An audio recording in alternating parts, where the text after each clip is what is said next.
দেখো এখানে লেখা আছে নিচের প্রশ্নগুলির উত্তর দাও। 1 নম্বর প্রশ্নটা কি বলেছে? তা নদীমা তোর মেয়ের সারা গায়ে গয়না পরিয়ে দিয়েছেন, এ কথা কে বলেছিল? তো যতগুলো প্রশ্ন আছে সব প্রশ্নগুলোর উত্তর আমি তোমাদের টেক্সট বইটাকে ভালো করে পড়ে কিন্তু উত্তরগুলো তৈরি করেছি। তাই আমি যে উত্তরগুলো বানিয়েছি সেই উত্তরগুলো একটাও কিন্তু তোমাদের ভুল নেই। তো তোমরা প্রথম থেকে শেষ পর্যন্ত দেখো, তাহলে বুঝতে পারবে যে উত্তরগুলো কতটা সঠিক। তো চলো আমরা এবার 1 নম্বর প্রশ্নের সঠিক উত্তরটা দেখে নেব। দেখো আমি এখানে লিখেছি এ কথা চাষি তার মেয়েকে বলেছিল। তো তোমাদের এতটুকুই লিখতে হবে। তারপরে দেখো 2 নম্বর প্রশ্নটা কি বলেছে? সে থেকে সেই গাঁয়ের নাম হলো সোনারগাঁ, গাঁয়ের নাম সোনারগাঁ হলো কেন?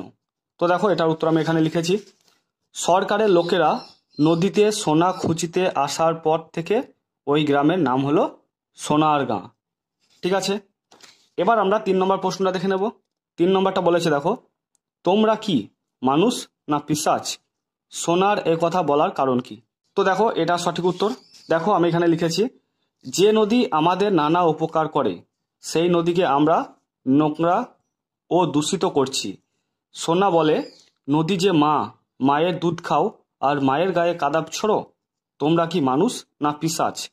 অর্থাৎ আমরা নদীকে নোংরা করছি, দূষিত করছি, আর নদী আমাদেরকে নানাভাবে উপকার করছে।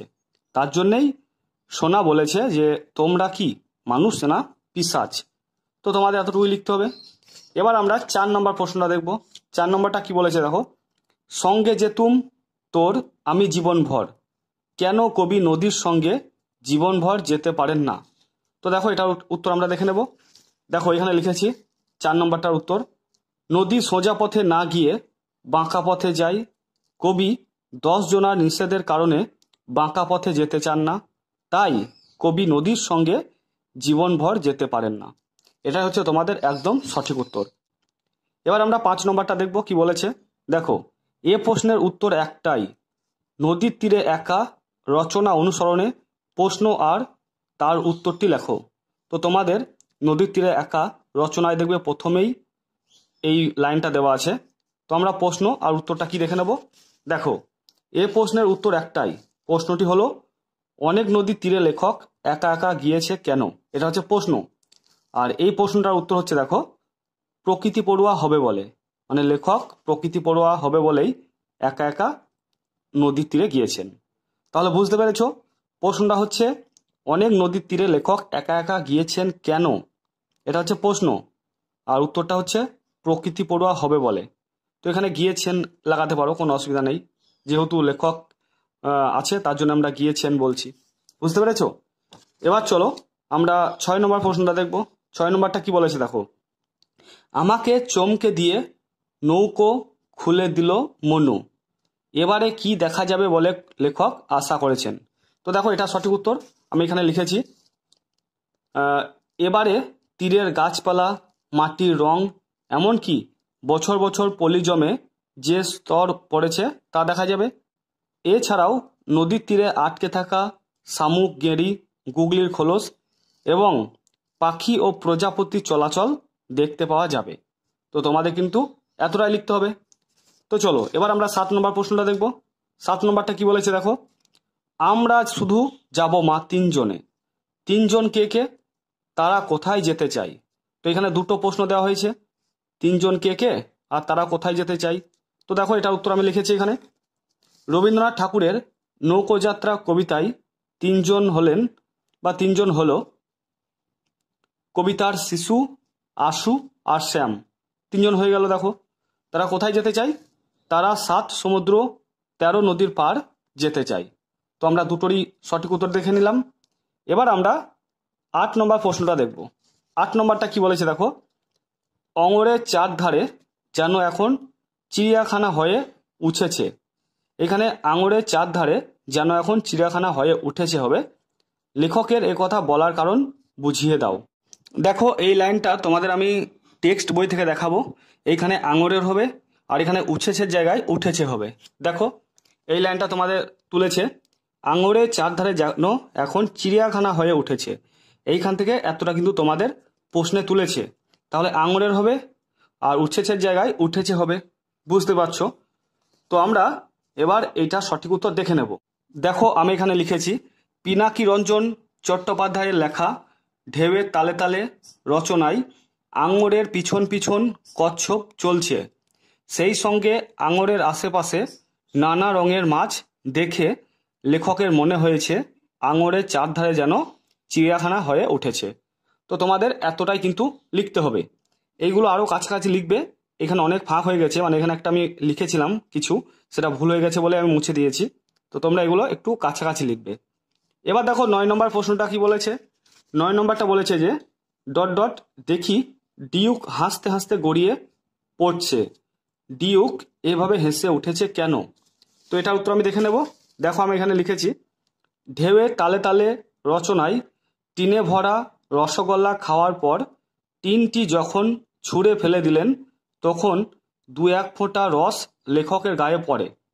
গায়ে পিঁপড়ে উঠবে ভেবে লেখক যখন সমুদ্রের জলে ধুয়ে নিচ্ছিলেন তখন ডিউক হাসতে হাসতে গড়িয়ে পড়ল, কারণ তাদের কাছ থেকে পিঁপড়েকে আসতে হলে প্রায় 200 মাইল রাস্তা সাঁতরে আসতে হবে, যা অসম্ভব।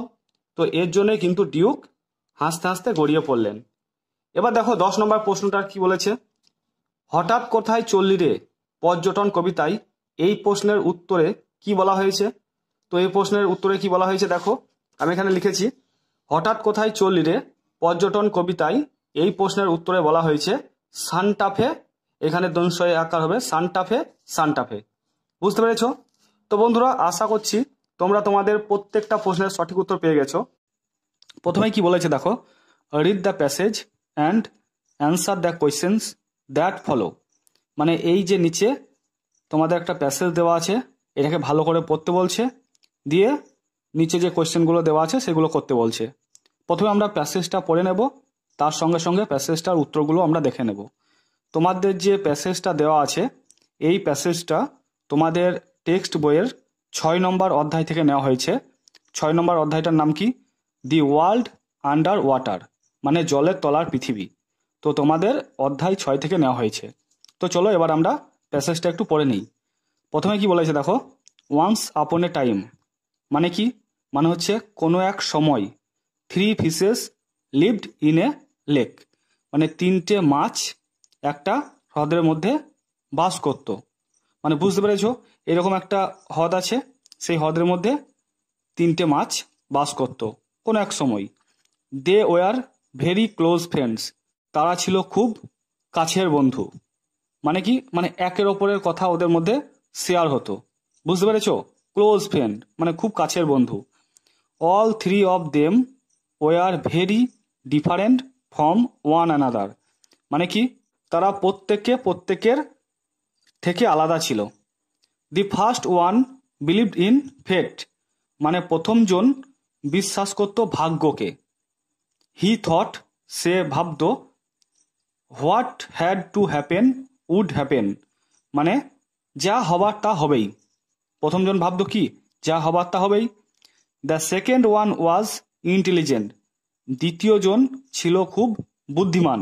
হি থট, সে ভাবত, he knew how to solve a problem with his intelligence, মানে কি? এই পুরো লাইনটার মানে হচ্ছে সে জানতো কোনো সমস্যার মোকাবিলা কিভাবে সে তার বুদ্ধি দিয়ে করতে পারে। ঠিক আছে, তারপর দেখো, the third one was the wise one, মানে তৃতীয়জন ছিল খুব জ্ঞানী। He thought long before talking any action, মানে কি? সে কোনো কাজ করার আগে অনেক আগে ভেবে নিত। তো তোমরা তোমাদের বাংলাগুলো জেনে ফেললে, এবার আমরা প্রশ্নগুলো দেখব। অ্যাক্টিভিটি 1-এ কি বলেছে দেখো, রাইট টি ফর ট্রু, এই বাক্যগুলো যদি সত্য হয় তাহলে টি লিখতে হবে। অ্যান্ড এফ ফর ফলস, যদি মিথ্যা হয় তাহলে এফ লিখতে হবে। Against the statement in the boxes given below, মানে এই বক্সের মধ্যে যদি সত্য হয় তাহলে টি লিখতে হবে, আর যদি মিথ্যা হয় তাহলে ফলস লিখতে হবে, এফ লিখতে হবে। দেখো এরটা কি বলেছে, দেয়ার ওয়ার 3 ফিশেস, 3টে মাছ ছিল, অবশ্যই ছিল। দেখো 3 fishes lived in a lake, তাহলে টি, মানে সত্য এটা। তারপর বিয়েরটা কি বলেছে দেখো, the fishes lived in a river, মানে বলছে মাছগুলো একটা নদীতে বাস করত। এটা ভুল, কারণ আমরা দেখলাম মাছগুলো হ্রদের মধ্যে বাস করত, তো এটা এফ। তারপর দেখো সি এরটা বলেছে, দি ফিশেস হেটেড ওয়ান অ্যানাদার, মানে মাছগুলো একে অপরকে ঘৃণা করে, তা তো নয়, এরা ক্লোজ ফ্রেন্ড, মানে বুঝতে পারছো একে অপরের কথা শেয়ার করে, তো এটা ফলস। তারপরে অ্যাক্টিভিটি 2-তে কি বলেছে দেখো, অ্যান্সার দ্য ফলোয়িং কোয়েশ্চেন, মানে নিচে যে প্রশ্নগুলো দেওয়া আছে সেইগুলোর উত্তর করতে বলছে। এরটা কি বলেছে দেখো, হুইচ ফিশ ওয়াজ ইন্টেলিজেন্ট, মানে কোন মাছটা বুদ্ধিমান। দেখো the second one was intelligent, তাহলে উত্তরটা কি লিখবো, the second fish was intelligent. তারপর বিয়েরটা কি বলেছে দেখো, what did the third fish do before talking and action, মানে তৃতীয় মাছটা কোনো কিছু করার আগে কি করতো, না অনেকক্ষণ ভাবতো, তো তোমরা লিখবে এইটুকু, the third fish thought long before talking any action, তো আমি এটাই লিখেছি। তারপর সিয়েরটা কি বলেছে দেখো, what did the first fish thing, প্রথম মাছটা কি ভেবেছিল বলো তো, যা হবার তা তো হবেই, তাই লিখেছি দেখো, thought what had to happen would happen. দেখো দ্য ফিশ, এখানে ফার্স্ট কথাটা লিখবে, the first fish thought what had to happen would happen, ঠিক আছে, প্রত্যেকটা শেষে ফুল স্টপ দিয়ে দেবে। এবার অ্যাক্টিভিটি 3-তে কি বলেছে দেখো, fill in the blanks with appropriate action words from the list, মানে তোমাদের যে লিস্ট দেওয়া আছে এই 3টে শব্দ, এইগুলোকে এই শূন্যস্থানে বসাতে বলছে। তো প্রথমটা কি বলেছে দেখো, Rubina dash bread with a knife, মানে রুবিনা একটা ছুরি দিয়ে রুটি কাটে, তাহলে কাটস হবে।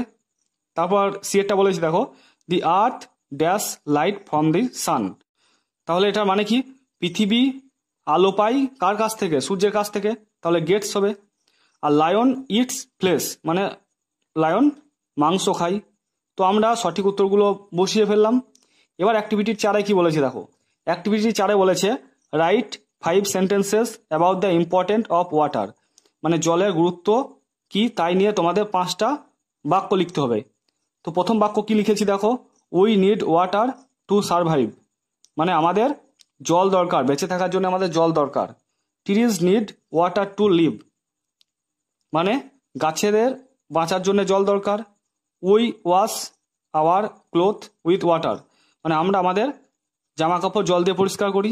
তারপর দেখো we bathe with water everyday, মানে আমরা প্রতিদিন জলে স্নান করি। Water even helps to put out fire, জল আগুন নেভাতে সাহায্য করে।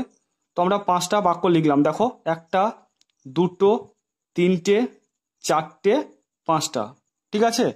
1-এর দাগের কি বলেছে দেখো, শূন্যস্থান পূরণ করো। 1.1-টা বলেছে শোধন করা ড্যাশ তেল থেকে কোনো কোনো সুতো তৈরির উপাদান পাওয়া যায়, তো এখানে কি বসবে, না এখানে বসবে খনিজ, ঠিক আছে। তো লিখবো আমরা 1.1 শোধন করা খনিজ তেল থেকে কোনো কোনো সুতোর তৈরির উপাদান পাওয়া যায়, তো আমি এখানে লিখেছি দেখো 1.1 শোধন করা খনিজ তেল থেকে কোনো কোনো সুতোর তৈরির উপাদান পাওয়া যায়। তো আমি যতগুলো উত্তর এখানে লিখেছি সমস্ত উত্তরগুলো কিন্তু তোমাদের আমাদের পরিবেশ যে বইটা আছে সেই বইটা খুঁজে খুঁজেই কিন্তু আমি তৈরি করেছি। তারপরে দেখো 1.2-টা কি বলেছে, বাড়ি তৈরির জন্য প্রকৃতি থেকে সরাসরি কাজে লাগানো যায় এমন একটি জিনিস হলো, তো বাড়ি তৈরির জন্য প্রকৃতি থেকে সরাসরি কাজে লাগানো যায় এমন একটি জিনিস হচ্ছে বাঁশ, বা তোমরা কাঠ লিখতে পারো, তো আমি এখানে লিখে দিয়েছি দেখো বাঁশ বা কাঠ, তো তোমাদের যেটা খুশি সেটা লিখতে পারো, যে কোনো একটা লিখবে। তারপর দেখো বলেছি 1.3-টা, তোমার বাবার বড় ভাইয়ের স্ত্রী তোমার ড্যাশ হন, তোমার বাবার বড় ভাইয়ের, তাহলে কে হন বলো তো তোমার, না জেঠিমা হন। আমি এখানে দেখো লিখেছি তোমার বাবার বড় ভাইয়ের স্ত্রী তোমার জেঠিমা বা কাকিমা হন। আমি কাকিমাটা কেন লিখেছি দেখো, একটু ভালো করে প্রশ্নটা পড়ো, তোমার বাবার বড় ভাইয়ের স্ত্রী তোমার জেঠিমা হন যদি আমি করি, তাহলে দেখো এটা ঠিক হবে। কেন ঠিক হবে, কারণ তোমার বাবার যে সব থেকে বড় সে তো তোমার জেঠু হয়, আর জেঠুর বউ বা স্ত্রী তোমার তো জেঠিমাই হয়। আবার তুমি এইভাবে ভাবতে পারো, তোমার বাবার হয়তো 3-4টে ভাই আছে, সেই 3-4টে ভাইয়ের মধ্যে একটা ভাই সব থেকে বড়, ঠিক আছে, তো সেই বড় ভাইয়ের স্ত্রী তোমার কি হবে, কাকিমা হবে। তো আমি দুটো সেন্সেই আমি দুটো উত্তর লিখেছি, বুঝতে পেরেছো। তারপরে চলো, তারপর 2-এর দাগে কি বলেছে দেখো, বাম স্তম্ভের সঙ্গে ডান স্তম্ভের মিল করে লেখো। তো বাম স্তম্ভে আছে দেখো 2.1-টা পালকির বেহারা, 2.2-টা আছে ডাক্তার, 2.3-টা আছে রাজমিস্ত্রি। আর ডান স্তম্ভে আছে দেখো বাড়ি ঘর তৈরি, খ আছে দেখো লুপ্ত জীবিকা, গ আছে অ্যাপ্রন, ঘ আছে খাকি রঙের পোশাক। তো পালকির বেহারাটা হবে লুপ্ত জীবিকা, মানে এটা এখন দেখা যায় না। ডাক্তারটা হবে অ্যাপ্রন, ডাক্তাররা যে ড্রেস পরে তাকে বলা হয় অ্যাপ্রন। আর রাজমিস্ত্রি কি করে? ঘর বাড়ি তৈরি করে। তাহলে খাকি রঙের পোশাকটা কিন্তু এখানে বাদ যাবে। তো তোমরা এইভাবে খাতার মধ্যে লিখবে, এইভাবে দেখো যেভাবে আমি দেখিয়েছি তীর চিহ্ন দিয়ে, অথবা তোমরা এইভাবে লিখতে পারো 2.1 পালকির বেহারা, খটা হবে লুপ্ত জীবিকা। 2.2 ডাক্তারটা হবে অ্যাপ্রন। 2.3 রাজমিস্ত্রিটা হবে বাড়িঘর তৈরি। তো তোমরা এইভাবেও করতে পারো। তারপরে দেখো 3 দাগের কি বলেছে, একটি বা দুটি বাক্যে উত্তর দাও। 3.1 বলেছে মহিলারা বর্ষাকালে সিনথেটিক শাড়ি কেন পরেন? তো এটা উত্তর দেখো, দেখো আমি এখানে লিখেছি 3.1 মহিলারা বর্ষাকালে সিনথেটিক শাড়ি পরেন কারণ সিনথেটিক কাপড় তাড়াতাড়ি শুকোয়, কাচলে কোঁচড়ায় না। তো এটা তোমাদের বইয়ে পাতা 55 কিন্তু এটা পেয়ে যাবে। তারপরে দেখো 3.2 কি বলেছে, কি কি কারণে মানুষ বাসস্থান পরিবর্তন করে? তো এটার উত্তর আমি এখানে লিখেছি দেখো, খাবার কম পড়ে যাওয়া, পানীয় জলের অভাব, বন্য পশুদের আক্রমণের হাত থেকে বাঁচতে মানুষ বাসস্থান পরিবর্তন করে। তো এটা তোমরা 89 পেজে পেয়ে যাবে। ঠিক আছে। তারপরে দেখো 4.1 কি বলেছে, বড় রাস্তার পাশে বাড়ি থাকলে কি কি অসুবিধা হতে পারে? তো এটার উত্তর আমি লিখেছি দেখো, দেখো আমি পয়েন্ট করেছি বড় রাস্তার পাশে বাড়ি থাকলে অসুবিধা। কি অসুবিধা? না সারাদিন বাস লরি যাবে, ধুলোয় ঘর বোঝাই হবে, আর শব্দও হবে খুব, ভারী লরি দিনরাত বাড়ি কাঁপিয়ে যাবে। তো এটা তোমাদের 84 নম্বর পাতাতে আছে। তো তোমরা একবার বইটা খুলবে, দিয়ে উত্তরগুলো আরেকবার তোমরা চেক করে নেবে। ঠিক আছে। 1 দাগে বলেছে দেখো বহুমুখী উত্তরধর্মী প্রশ্ন, MCQS টাইপের। তো তোমাদের প্রশ্ন দেওয়া আছে একটা, তার আন্ডারে 4টে করে অপশন দেওয়া আছে। এই 4টের মধ্যে থেকে একটা সঠিক উত্তর তোমাদের বেছে নিয়ে লিখতে হবে। কয়েকটা কি বলেছে দেখো, 52 গুণ 3। তো এই 52 গুণ 3 মানে আমরা এই 4টে অপশনের মধ্যে কোনটাকে লিখতে পারি এরকম আকারে। তো দেখো সঠিক উত্তরটা হচ্ছে 52 গুণিত 3 সমান অপশন বিটা হচ্ছে সঠিক উত্তর। এটা কেন সঠিক উত্তর হলো? দেখো 52-র সঙ্গে যদি আমরা 3 গুণ করি কত হবে দেখো, 3 দুগুণ 6, 3 পাঁচা 15, 156 হচ্ছে। আর এইটাকে ক্যালকুলেশন করো, প্রথমে 50-এর সঙ্গে 3 গুণ করে দাও, তাহলে কত হবে? 0, 3 পাঁচা 15, 150 হবে। আর যোগ 3 দুগুণ 6, তাহলে হচ্ছে দেখো 6, 5, 1, 156 হচ্ছে। তাই আমরা বলতে পারি 52 গণিত 3 সমানই হচ্ছে 50 গণিত 3 যোগ 2 গণিত 3। ঠিক আছে। তারপরে কয়েকটা দেখো কি বলেছে, একটি জামার দাম 100 টাকা, এরূপ 4টি জামা কিনতে কত খরচ হবে? তো দেখো একটি জামা কিনতে যদি 100 টাকা খরচ হয়, তাহলে 4টি জামা কিনতে কত খরচ হবে? 100 সঙ্গে 4 গুণ করে দিতে হবে। তাহলে অপশন বিটা হবে সঠিক উত্তর। ধরো তোমাকে বললাম আমি একটা লজেন্সের দাম হচ্ছে 2 টাকা, তাহলে 3টে লজেন্সের কত দাম হবে? 2 গণিত 3 করে দেবে, মানে 6 টাকা। তো একইভাবে এখানে গুণটা লিখবে। এবার খাতায় করার সময় কিভাবে লিখবে? এরকমভাবে লিখবে। দেখো খ বলে লিখেছি, একটি জামার দাম 100 টাকা, এরূপ 4টি জামা কিনতে খরচ হবে 100 গণিত 4 টাকা। তারপরে দেখো কয়েকটা কি বলেছে, 360-কে 3 দিয়ে ভাগ করলে ভাগফলের শতকের ঘরের অঙ্কটি হলো 0 না 3 না 1 না 6। তো দেখো 3 দিয়ে ভাগ করছি আমি 360-কে, তো 3-একে 3, এবার বিয়োগ করতে হয়, 6 নামলো, 3 দুগুণ 6, তো ভাগটা মিলে গেল, এই শূন্যটা এখানে চলে গেল। তাহলে 120 হচ্ছে ভাগফল। এবার ভাগফলের এটা হচ্ছে একক, এটা হচ্ছে দশক, এটা হচ্ছে শতক। আমাদের কি বলেছে দেখো, বলেছে 360-কে 3 দিয়ে ভাগ করলে ভাগফলে শতকের ঘরের অঙ্কটি হলো 0 না 3 না 1 না 6। তো দেখো শতকের ঘরের অঙ্কটি হচ্ছে 1, তো এটা হচ্ছে একক, এটা দশক, এটা শতক, তাহলে শতকের ঘরের অঙ্কটা হচ্ছে 1। তাহলে আমরা বলবো শতকের ঘরের অঙ্কটি হলো 1। তাহলে অপশন সিটা হচ্ছে সঠিক উত্তর, এই সিটা। তারপরে দেখো ঘরেরটা কি বলেছে, 100 ভাগ 5 ভাগটিতে ভাজক হলো। ভাজক বলতে যেটা দিয়ে আমরা ভাগ করব সেটাকে ভাজক বলে। তো 5টা হচ্ছে ভাজক, মানে 5 দিয়ে আমরা ভাগ করবো 100-কে, তাই 5টা হচ্ছে ভাজক, আর 100টা হচ্ছে ভাজ্য। আর এইখানে যেটা আমরা ভাগ করে পাই সেটাকে বলে ভাগফল, আর এই নিচে যেটা থাকে সেটাকে বলা হয় ভাগশেষ। তাহলে এটা কি হবে? ভাজকটা হবে 5। তো খাতার মধ্যে তোমরা এইভাবে লিখবে, 100 ভাগ 5 ভাগটিতে ভাজক হলো 5। ঠিক আছে। তারপরে দেখো 2-এর দাগে বলেছে সত্য মিথ্যা করতে বলেছে। কয়েকটা বলেছে ভাগশেষ ভাজকের থেকে বড় হয়, এটা সত্য না মিথ্যা? এটা মিথ্যা। কেন মিথ্যা? দেখো আমি এখানে লিখেছি মিথ্যা। ধরো আমি 5 দিয়ে ভাগ করছি 11কে, তাহলে কি পাই আমরা? 5 দুগুণ 10, এখানে 1 নামলো।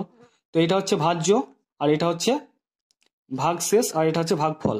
তো এই ভাগশেষটা এই ভাজকের থেকে বড় কি হয়? কোনো সময় হয় না। কিন্তু প্রশ্নে বলা আছে ভাগশেষ ভাজকের থেকে বড় হয়, মানে এই 5-এর থেকে একটা বড় হয় তাই বলছে। কিন্তু তা তো হয় না, তাই আমরা লিখে দেব মিথ্যা। ঠিক আছে। তারপরে দেখো কয়েকটা কি বলেছে, 77/7 ভাগফলটি 80/8 ভাগফল থেকে 1 বেশি। দেখো সত্য না মিথ্যা? দেখো 77/7 ভাগফলটি 80/8 ভাগফলের থেকে 1 বেশি, এটা সত্য। কি করে হচ্ছে? দেখো 7 দিয়ে আমি ভাগ করছি 77কে, 7 থেকে 7, এই 7 নামলো, 7 থেকে 7 হয়ে গেল এটা। এবার 8 দিয়ে ভাগ করছি, 8 থেকে 8, শূন্যটা চলে গেল, এটা মিলে গেল। এর ভাগফল হচ্ছে 11, আর এর ভাগফল হচ্ছে 10। তাহলে 11 থেকে যদি আমরা 10 বাদ দিই তাহলে 1 বেশি হচ্ছে। তাই আমরা লিখেছি 77/7 ভাগফলটি 80/8 ভাগফল থেকে 1 বেশি, এটা সত্য। ওকে।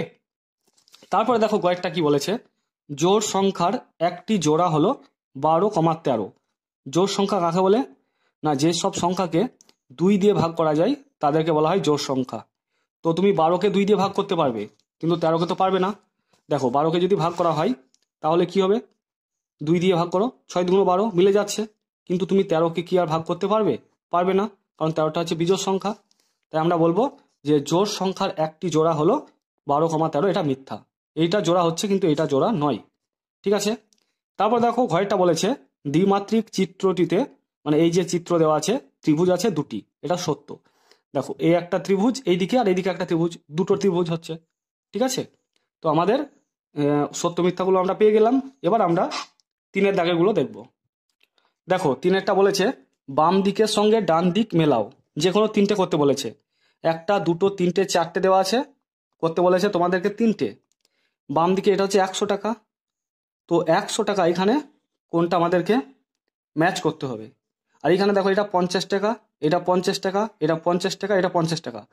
তাহলে 50 আর 50 কত? 100 টাকা হয়। 100 আর 50 150 টাকা হয়। 150 আর 50 200 টাকা হয়। ডান দিকে এটা দেখো 200 টাকা, 100 100 200, তাহলে এইটার সঙ্গে ম্যাচ করবে এইটা। আর 100 টাকা দেখো, এটা 50 আর 10 60 টাকা হচ্ছে, আর এটা 20 টাকা হচ্ছে। আর এইখানে দেখো 50 আর 20 70, 70 আর 20 90, আর 10 100। তাহলে প্রথমটার সঙ্গে এই 100টা ম্যাচ করবে, কারণ প্রথমটা 100, এটাও 100। এবার দেখো 65 টাকা, এটা 50, এটা 10, এটা 5। 50 আর 10 কত? 60, 60 আর 5 65। তো এইটার সঙ্গে প্রথমটা ম্যাচ করবে। এটা দেখো 5 টাকা 5 টাকা 5 টাকা 5 টাকা, তাহলে টোটাল হচ্ছে 20 টাকা, আর এটা হচ্ছে 20 টাকা, তাহলে এটার সঙ্গে এটা ম্যাচ করবে। তো খাতার মধ্যে তো আর তোমরা এই ছবিটা আঁকতে পারবে না, তো কিভাবে করবে? দেখো আমি এখানে একটা করে দেওয়ার চেষ্টা করেছি। এইদিকে 100 লিখেছি, মানে এটা 100 টাকার নোট। এটা 50 50 50 50, এগুলো সবগুলো 50 টাকার নোট। এটা 65 টাকা, এটা 5 টাকার কয়েন। তো এখানে দেখো 100-র সঙ্গে এইদিকে 50 20 70 20 90, আর 10 100 হবে, তো এটা 100 হবে। আর এটা দেখো 50 50 50 50, 4 50 সঙ্গে কত? 200, তো এটা দেখো 200, এর সঙ্গে এটা ম্যাচ করে যাবে। 65, এখানে দেখো 50 আর 10 60, আর 5 65, এটা ম্যাচ করবে। আর এটা দেখো 5 5 10, আর 5 15, আর 5 20, এটার সঙ্গে এই 20টা ম্যাচ করবে। তো তোমরা চাইলে এইভাবেও করতে পারো। ঠিক আছে। তারপরের পেজে দেখো দুটো অঙ্ক দেওয়া আছে 4-এর দাগের। কতে বলেছে 135 গুণ 6, মানে এটাকে গুণ করতে বলেছে। তো দেখো গুণটা আমি এখানে লিখেছি, তো গুণটা করে দেখবো। 5 6 কত? 30 হয়। তো 30-এর ডান দিকটা আমরা বসিয়ে দেবো, মানে শূন্য বসিয়ে দেবো, হাতের মধ্যে 3 রেখে দেবো। 3 6 18, হাতের মধ্যে 3 আছে, তাহলে 18 19 20 21 হবে। তো 21-এর একটা বসবে, 2টা হাতে থাকবে। তারপর 6-কে 6, আর হাতে 2 আছে, তাহলে কত হবে? 6 আর 2 8। আর একবার দেখে নিই, 5 6 30, 30-এর শূন্য বসালাম, হাতে রাখলাম 3, 3 6 18, আর 3 21, হাতে থাকলো 2, 6-কে 6 আর 2 8, তো 810 হবে উত্তর। তারপরের অঙ্কটা কি বলেছে দেখো, 605টি আপেল 6টি বাক্সে সমান সংখ্যায় রাখলে প্রত্যেকটি বাক্সে কতগুলো আপেল রাখা হলো? বাক্সের বাইরে কতগুলো রইল? না, টোটাল আপেল আছে কতগুলো? 605টা আপেল আছে। এবার সমান সংখ্যক আপেল কিন্তু বাক্সের মধ্যে রাখছে, মানে প্রত্যেকটা বাক্সে যেন সমান করে আপেল থাকে। কি করবে প্রথমে, না 605কে 6 দিয়ে ভাগ করবে। তো 6 দিয়ে ভাগ করো 605কে। তো আমরা কি লিখতে পারি, 6কে 6, এই শূন্যটা এখানে চলে গেল, ঠিক আছে। এবার এই 5টা নামাবো বটে, কিন্তু আর একটা শূন্য এখানে যোগ করে দেবে, তাহলে টোটাল 100 হচ্ছে এখানে, আর এখানে 5 হচ্ছে। প্রত্যেকটা বাক্সে 100টি করে আপেল রাখতে হবে, আর 5টি আপেল বাক্সের বাইরে কিন্তু পড়ে থাকবে। তো কি লিখবো, আমি লিখবো অতএব প্রত্যেকটি বাক্সে 100টি করে আপেল রাখা হলো, ঠিক আছে, রাখা হলো। টোটাল কটি বাক্স আছে বলো তো, 6টি বাক্স আছে। 1টা 2টো 3টে 4টে 5টা 6টা, এইভাবে 6টি বাক্স আছে। তোমাদের এগুলো আঁকার দরকার নেই, আমি বোঝানোর জন্য আঁকছি। তো এখানে 100টা রাখলো, এখানেও 100টা রাখলো, এখানেও 100টা রাখলো, এখানেও 100টা রাখলো, এখানেও 100টা রাখলো, এখানেও 100টা রাখলো, তাহলে 600টা হয়ে গেল। আর পড়ে থাকবে কতগুলো, 5টা পড়ে থাকবে, কারণ টোটাল 605টা আপেল। দিয়ে লিখবো কি বলতো, এখানে বলেছে দেখো বাক্সের বাইরে কতগুলো রইলো। তো লিখবো অতএব বাক্সের বাইরে 5টি আপেল রইল, ঠিক আছে। তো বন্ধুরা, আশা করছি তোমরা তোমাদের প্রত্যেকটা প্রশ্নের সঠিক উত্তর পেয়ে গেছো। তো এটা দেখো বমি ও কোষ্ঠকাঠিন্য থেকে নেওয়া হয়েছে। তো তোমাদের টেক্সট বইয়ের মধ্যে কিন্তু এইগুলোর সমস্ত উত্তর আছে। তো যাদের কাছে বই নেই তারা অবশ্যই দেখে নাও। দেখো একটা বলেছে শূন্যস্থান পূরণ করো। কতে বলেছে ফল শাক আর ড্যাশ তোমায় খেতে হবে বেশি করে, নিয়মিত ড্যাশ যাবে সেটা যেন মনে পড়ে। তো এইখানে হবে সবজি, আর এইখানে হবে পায়খানাতেই। তো এটার জন্য তোমাদের আমি উত্তরটা দেখাবো। দেখো, তো দেখো এটা হচ্ছে তোমাদের টেক্সট বই।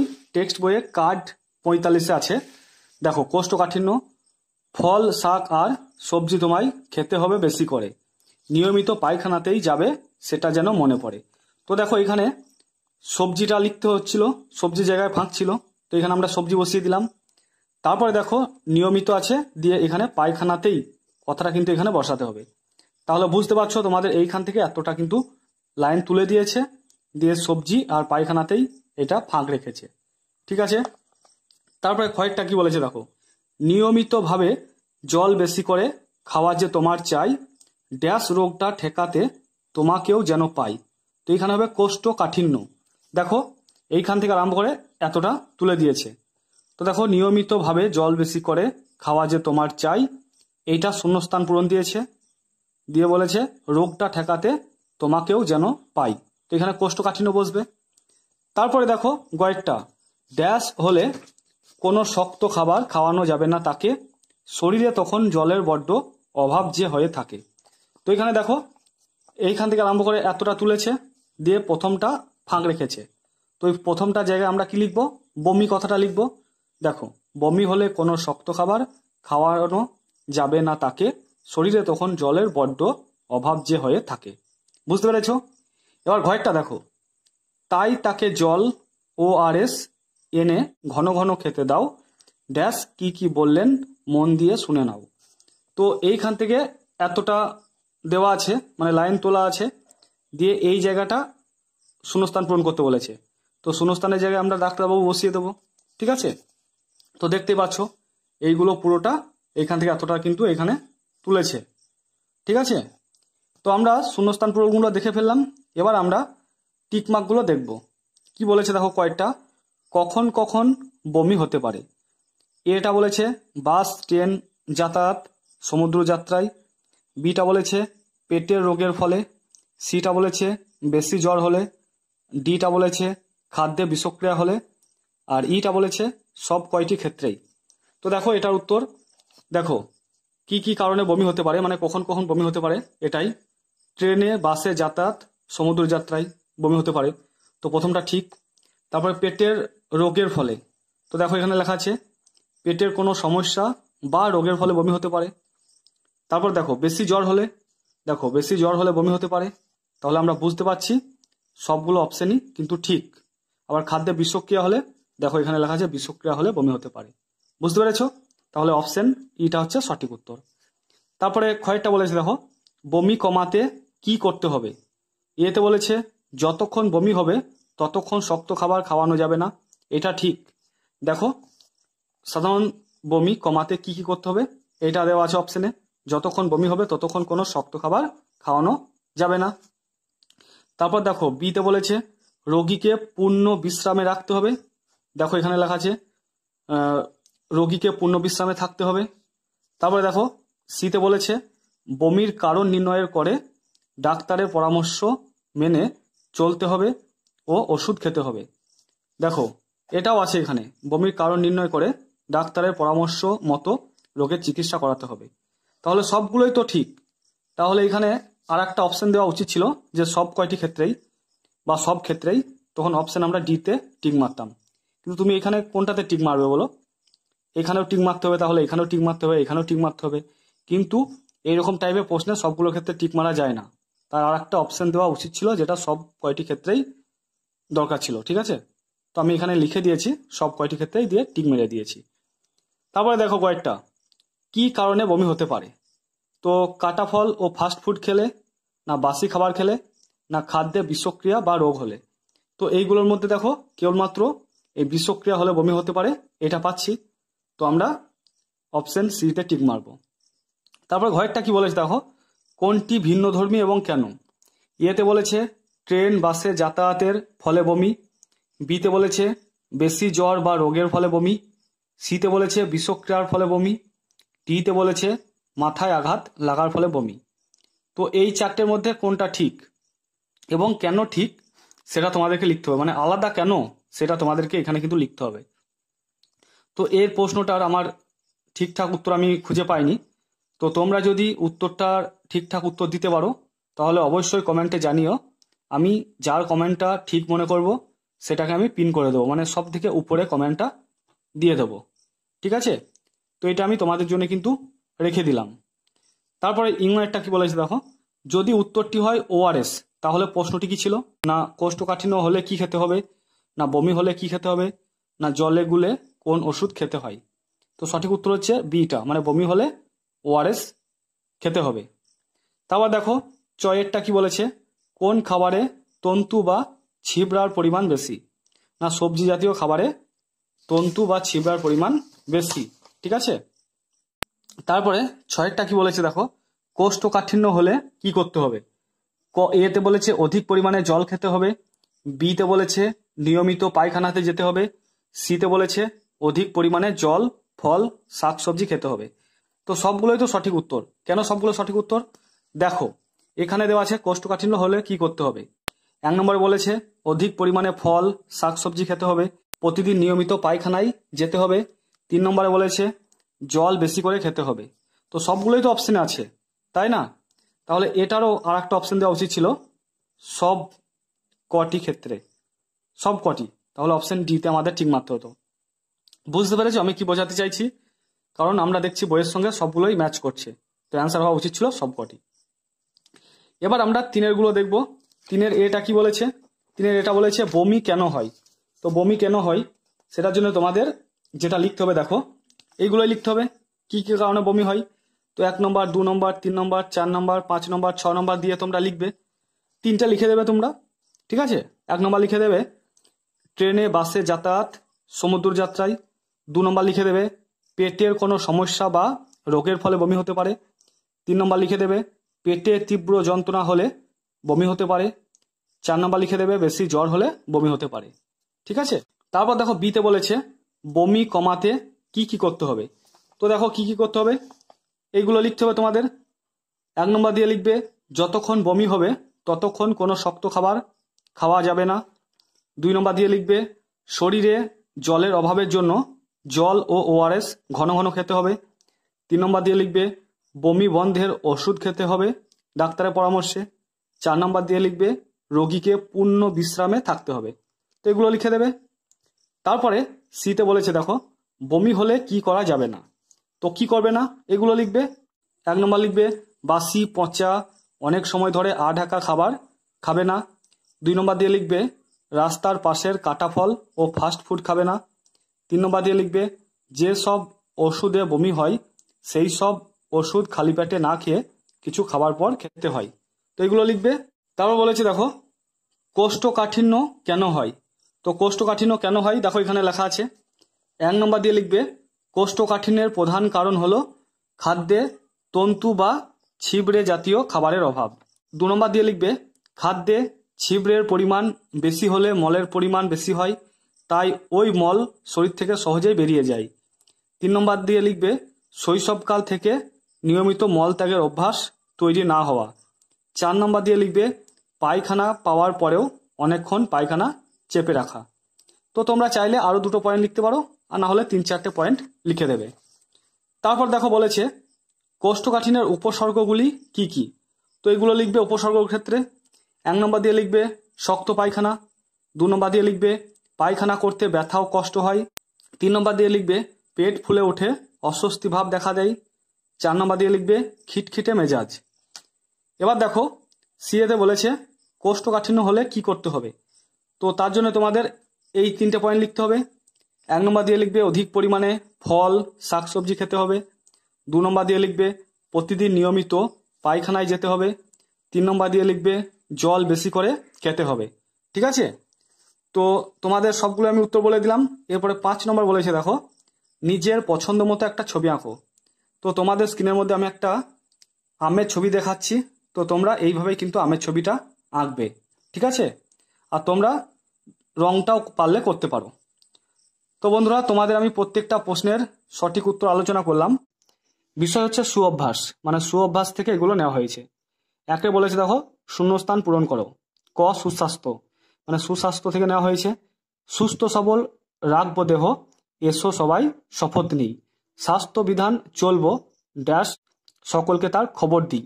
তো এই ফাঁকা জায়গায় কি বসবে, মেনে না জেনে না চিনে। তো এখানে মেনে বসবে, তাই আমি এখানে টিক দিয়েছি। তারপর দেখো সূর্যি মামা ওঠার আগে, এইখান থেকে নেওয়া হয়েছে। সূর্যি মামা ওঠার আগে বিছানা ছেড়ে ওঠো, প্রাত্যকৃত্য সেরে মাঠে জোর কদমে ছোট। তো এখানে টিক মারবে, আবার এখানেও লিখবে, এখানে ছোট লিখবে, তারপরে এখানে মেনে লিখবে। বুঝতে পেরেছ? তারপর দেখো সুস্থ সবল দেহ মন, এখান থেকে নেওয়া হয়েছে।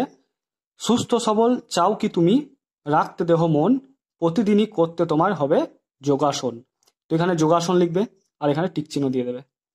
তারপর পড়ালেখা থেকে নেওয়া হয়েছে দেখো পড়ালেখা করলে হবে জ্ঞানের পরিচয়, পড়া করেই ছোট্ট যারা যেন বড় হয়। তো পরিচয়টা হবে, এখানে পরিচয় লিখবে। তারপর গুরুজন, গুরুজন থেকে নেওয়া হয়েছে। তোমার মাথার উপর যেন আছেন গুরুজন, চলবে তাদের কথা মতো, ভাববে সারাক্ষণ। তো এখানে ভাববে হবে। নিজের যা কাজ, সেখান থেকে নেওয়া হয়েছে দেখো ড্যাশ সাফাই জামা কাপড় রাখবে যে ঠিক করে, টেবিলটাতে গুছিয়ে রাখো নিজেরই বই পড়ে। তো এখানে জুতো হবে, তো জুতো এখানে টিক মেরেছি, এখানেও তোমরা কিন্তু জুতো লিখবে। প্রত্যেকটা কিন্তু লিখবে, আমি লিখিনি। ঠিক আছে, তো তোমাদের এই কোয়েশ্চেনের মধ্যে উত্তর করতে হবে। তো তোমরা যখন জমা দেবে তখন তোমাদের এই প্রশ্নটাই কিন্তু উত্তর সমেত জমা দিতে হবে। উত্তরটা তোমাদের এই পাশে পাশে এইভাবে লিখতে হবে। ঠিক আছে, তারপরে দেখো 6এরটা কি বলেছে, একটা ফল খাওয়া চাই, এখান থেকে নেওয়া হয়েছে। আম জাম কলা লিচু শসা পাকা বেল, তার সাথে খেতে পারো লেবু বা আপেল। এখানে হবে আপেল। বুঝতে পেরেছ? তারপর নিয়মিত ধোবে মুখ হাত, এখান থেকে নেওয়া হয়েছে দেখো খাওয়ার আগে খাওয়ার পরে ধোবে যে মুখ হাত, রাতে শোবার আগে ভোরে মাজবে তোমার দাঁত। এখানে দাঁত বসবে। ওকে, তারপর দেখো 6এরটা কি বলেছে, থুতু অতি নোংরা জিনিস, এখান থেকে নেওয়া হয়েছে। থুতু বা কপ সর্দি যত কিংবা পানের পিক, সাবধানেতে ফেলবে তুমি দেখে চতুর্দিক। তো এখানে কি বসবে, চতুর্দিক। বুঝতে পেরেছ? এরপরে আমরা নেক্সট পেজে আসছি। দেখো এবার এটা পুষ্টিকর খাবার থেকে নেওয়া হয়েছে। দেখো 2-এর যেগুলো সঠিক সেইগুলোর পাশে টিক চিহ্ন দিতে হবে। দেখো কটা কি বলেছে, ফল খেতে হলে কিভাবে খেতে হবে। এই 4টের মধ্যে অপশনগুলো দেওয়া আছে। বিশুদ্ধ জলে ধুয়ে খেতে হবে, না জামায় মুছিয়ে খেতে হবে, না না ধুয়ে খেতে হবে, না ধুয়ে সব ফলেরই খোসা বাদ দিয়ে কেটে খেতে হবে। তো তোমাদের সঠিক উত্তর হচ্ছে বিশুদ্ধ জলে ধুয়ে খেতে হবে। ঠিক আছে, তারপরে কয়েকটা দেখো কি বলেছে, কিভাবে ফল খাওয়া স্বাস্থ্যের পক্ষে ভালো। রাস্তায় কাটা ফল, না অনেকক্ষণ কেটে খাওয়া ও ঢেকে রাখা ফল, না পরিষ্কার জলে ধুয়ে সঙ্গে সঙ্গে কেটে ফল খাওয়া, না ফল না কেটে খেতে হবে। তো তোমাদের অবশ্যই যেভাবে ফল খেতে হবে তা হলো পরিষ্কার জলে ধুয়ে সঙ্গে সঙ্গে কেটে ফেলা, মানে কেটে ফল খাওয়া। কখনোই রাস্তায় কাটা ফল খাবে না, তারপর অনেকক্ষণ কেটে রাখা আছে ফল, সেই ফলও খাবে না, বা ফল না কেটে খাবে না কোনো সময়। কি করবে না পরিষ্কার জলে ধুয়ে সঙ্গে সঙ্গে কেটে ফল খাওয়া। ঠিক আছে। গয়েরটা কি বলেছে দেখো, রান্না করার পরে খাবার কিভাবে রাখা উচিত? ঢাকা দিয়ে রাখা উচিত, না ফ্রিজের মধ্যে রাখা উচিত, না গরম উনুনের উপরে ঢিমে আছে, না খোলা রাখা উচিত? তো অবশ্যই ঢাকা দিয়ে রাখতে হবে। তারপর ঘরেরটা কি বলেছে দেখো, কি ধরনের খাবার খাওয়া যেতে পারে? কৃত্রিম রং দেওয়া খাবার, না কোনো রঙিন খাবারই নয়, না বিভিন্ন ঋতুর সকল ধরনের খাবার ও প্রাকৃতিক বিভিন্ন রঙের খাবার, না প্রাকৃতিক ও কৃত্রিম রং দেওয়া সকল ধরনের খাবার ও ফল।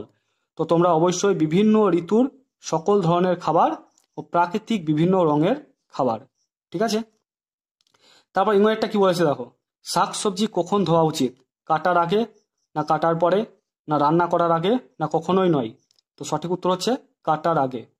কাটার আগে শাকসবজি ধুয়ে নিতে হবে। বুঝতে পেরেছ? তারপরে দেখো ছয়েরটা কি বলেছে, হাত কখন কখন ধুতে হবে? তো দেখো, খাবার খাওয়ার আগেও পরে, শৌচের পরে, রোগীর ঘরে যাওয়ার আগেও পরে, না খাবার খাওয়ার আগেও পরে এবং শৌচের পরে রোগীর সংস্পর্শে আসার আগেও পরে এবং ময়লা কোনো বস্তুর সংস্পর্শে আসার পরে, না ময়লা কোনো বস্তুর সংস্পর্শে আসার পরে? তোমাদের অবশ্যই হাত ধুতে হবে শৌচের পরে, রোগীর সংস্পর্শে আসার আগে ও পরে এবং ময়লা কোনো বস্তুর সংস্পর্শে আসার পরে। তারপর চয়েরটা কি বলেছে দেখো, খাবার চিবিয়ে খেলে কি সুবিধা হয়? না খাবারের পরিপাক ভালো হয়। ঠিক আছে, এটাই হচ্ছে সঠিক উত্তর। তারপরে দেখো বর্গীয় জয়েরটা কি বলেছে, খাবার কিভাবে খাওয়া উচিত? অবশ্যই আস্তে আস্তে সম্পূর্ণ চিবিয়ে খাওয়া উচিত। তারপরে দেখো কখন হাত ধুতে হবে? না খাবার খাওয়ার আগে অবশ্যই হাত ধুতে হবে, শৌচের পরেও হাত ধুতে হবে, খাওয়ার আগেও পরেও হাত ধুতে হবে। তাহলে সব কয়টি হচ্ছে সঠিক উত্তর, তাই সব কয়টি তলায় আমরা টিক মারলাম পাশে। তারপরের পেজে আমরা আসবো। দেখো এই পেজে দেখো সুঅভ্যাস থেকে নেওয়া হয়েছে।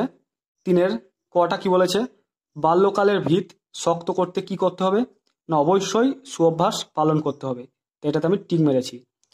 তারপর দেখো খয়েরটা, ঘুম থেকে কিভাবে বিছানা ছেড়ে উঠতে হবে? না সঠিক উত্তর হচ্ছে আস্তে আস্তে ঘুম থেকে উঠতে হবে। গয়েরটা কি বলেছে দেখো, নিয়মিত যোগাসন করলে কি সুযোগ পাওয়া যায়? সঠিক উত্তর হচ্ছে দেহ সুস্থ সবল হয় ও মন সতেজ থাকে।